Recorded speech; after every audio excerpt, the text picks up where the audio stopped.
Labas vakaras, mėly Šiaulių televizijos žiūrovai. Eteryje laida Miesto savaitė. Mūsų laida pirmoji po vasaros atostogų, todėl neatsitiktinai mes šioje laidoje kalbėsime su svarbiausiu Šiaulių miesto žmogumi, Šiaulių miesto meru Justinu Sartausku. Labas vakaras.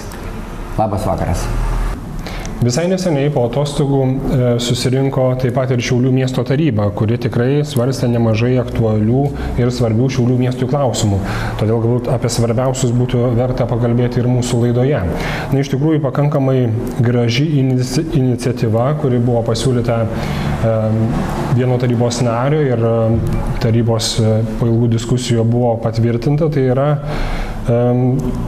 specialiojo ugdymo centre numatyta steigti, tarsi tokį dienos centrą. Iš tikrųjų, gal merė truputėlį galit pačią problemą, kuri egzistavo Šiauliuose jau ne vienerius metus, truputėlį papasakoti ir, koks dabar bus sprendimas priimtas? Kadangi šiandieną matyti daug kalbėsime apie artėjančią didžiausią šventę rugsėjo 1 dieną, mokslo žinių dieną, iš tiesų vakar miesto tarybos posėdėje buvo pakankamai daug klausimų tą temą. Ir vienas iš tokių klausimų buvo specialiajame ugdymo centre atidaryti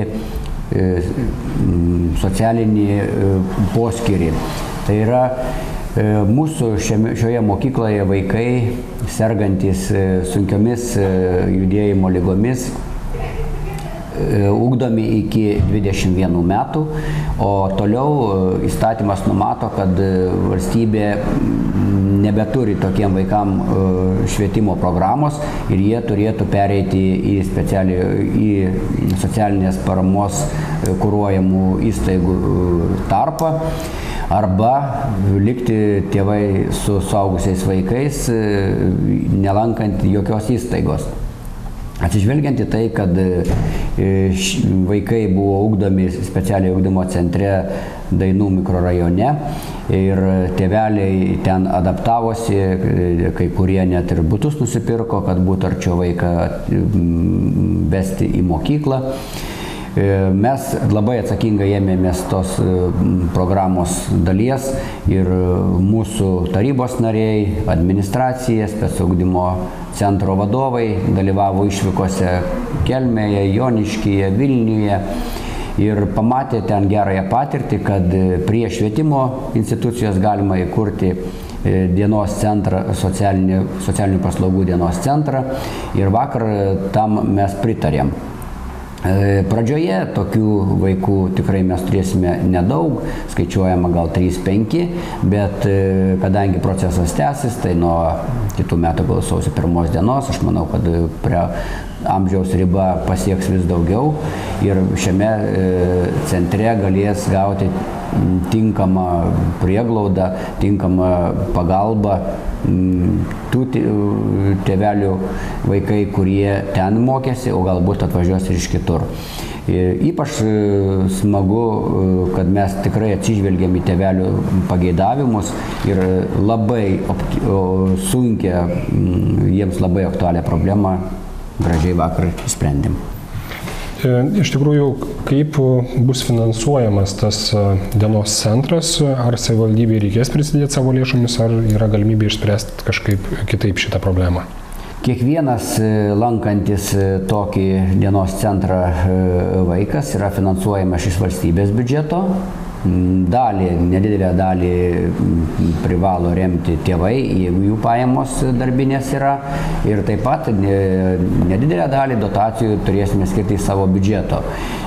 Ko gero didžiausia kalba ir buvo vakar taryboje dėl savo dalies prisidėjimo, kokią dalį reikės pridėti.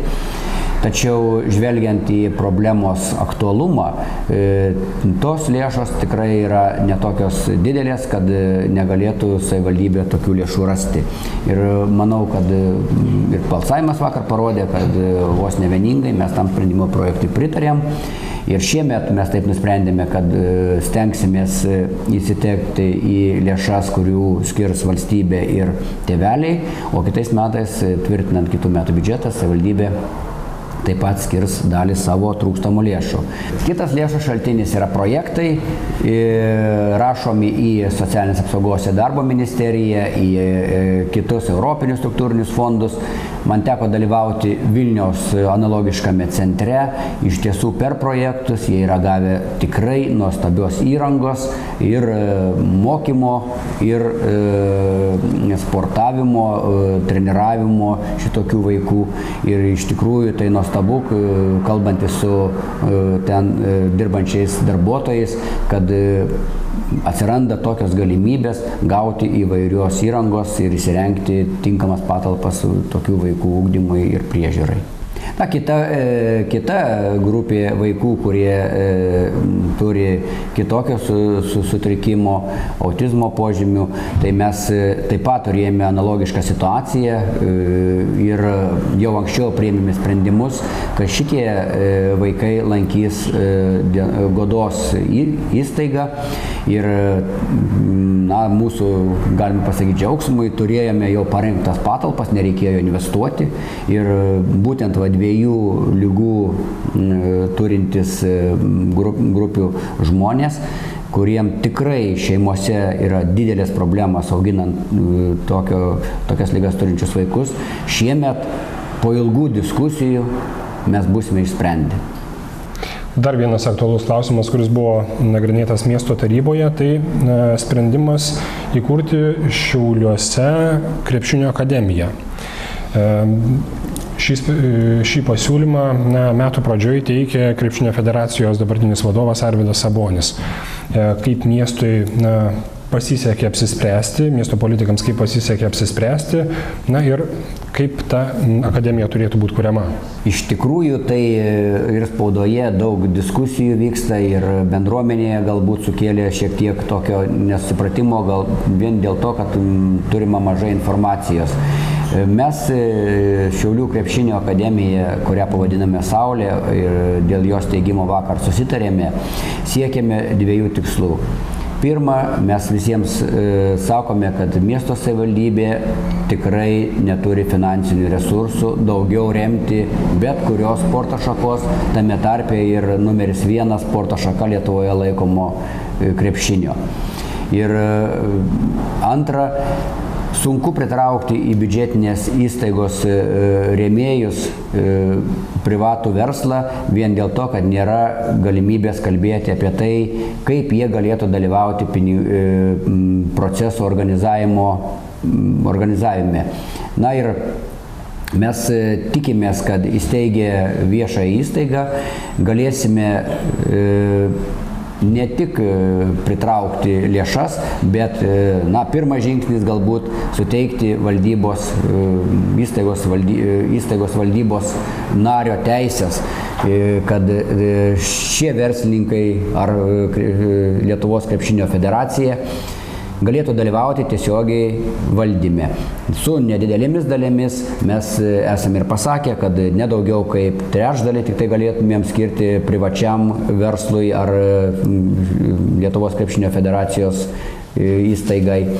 Bet jau direktoriaus, visos komandos atsakomybė taptų ne prieš vien tik tai savivaldybės administracijos direktorių, bet prieš kolegialų organą, kuriame būtų žmonės iš verslo, iš Lietuvos krepšinio federacijos. Kartais keliamas klausimas konkurencijos ir ar vertėjo čia mums daryti. Galiu pasakyti, kad konkurencija tai pirmiausia sporte, vaikų užimtume turėtų būti traktuojama kaip bendradarbiavimas. Šiandieną mes tikrai esame suinteresuoti, kad kuo daugiau vaikų lankytų sporto mokyklas, kad kuo daugiau lankytų meno mokyklas ir tam mes turime tikrai daug ir įstaigų. Na, o mažėjant mokinių skaičiui, galimybė kiekvienam lankyti tikrai yra didžiulė. Aišku, vakar pasigirdo nuomonių, kad galbūt krepšinį labai yra daug norinčių ir visus priimti, tačiau mus riboja sporto salių kiekis. Ir tarkime, palikti biudžetinę įstaigą, įsteigti viešą įstaigą, mes net neturėtume fizinių galimybių surasti sales. Mes negalime tapti Šiauliai vien tik krepšiniu, mes turime pasirūpinti, kad salės turėtų ir regbininkai, ir žolės riedulys, ir tinklinis, ir rankinis ir taip toliau. Kadangi Saulės sporto mokykloje buvo koncentruojamos dvi sporto šakos, krepšinis ir rankinis, susitikome su krepšinio specialistais, su rankinio specialistais ir vakar taryboje mes dar kartą patvirtinom, kad rankiniui bus Tauro sporto salės suteikiama 50% laiko ir prioritetinio laiko iš to 50% varžybų ciklo organizavimui.